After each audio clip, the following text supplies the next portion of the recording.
Pas prezantimit të planit të ri të menaxhimit të mbetjeve, Bashkia Lezhë ka nisur takimet informuese mbi mënyrën e zbatimit dhe risitë e këtij shërbimi, i cili nga muaji qershor do të kalojë në administrimin e drejt për drejt të pushtetit vendor.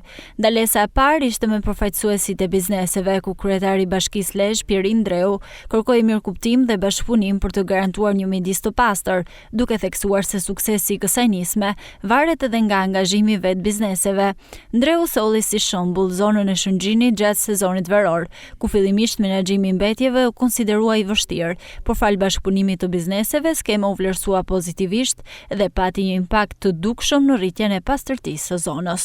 Unë duhet të falenderoj biznesin e Shëngjinit, që megjithse në një shkallë vështirësie shumë më të lartë dhe si më thënë, ngarkesë popullate të jashtëzakonshme dhe nga gjithë bota, ka arrit me shumë sukses që të adaptojë një skemë të nxjerrjes së mbetjeve në një orë të caktuar në harmoni me bashkinë dhe ka funksionuar shumë mirë. Për shkak kësaj, ne kemi marrë edhe ato pikë të duhura, por kjo nuk ka ndodhur në shumë biznese të tjera. Fatkeqësisht bizneset në zonat rurale nuk e bëjnë këtë. Pra marrin dhe koshin më të parë ose në kanalin më të parë, shkojnë e hedhin mbetje, kartona, plastik, shishe, çfarë ti mund. Biznesi do të prodhojë me kosha.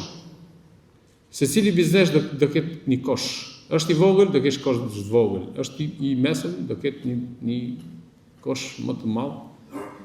Nuk lejohet që as edhe një biznes jashtë orarit të përcaktuar nga bashkia të hedhë një mbedurinë në dhe që do hiqen koshat në mëdhej komplet nga sistemi i rrugës dhe do operojmë me koshat të tjerë, të cilat janë më bashkohor dhe më kështu. Kjo është një përpjekje për të sjellë një standard të ri në cilësinë e jetesës kryesisht.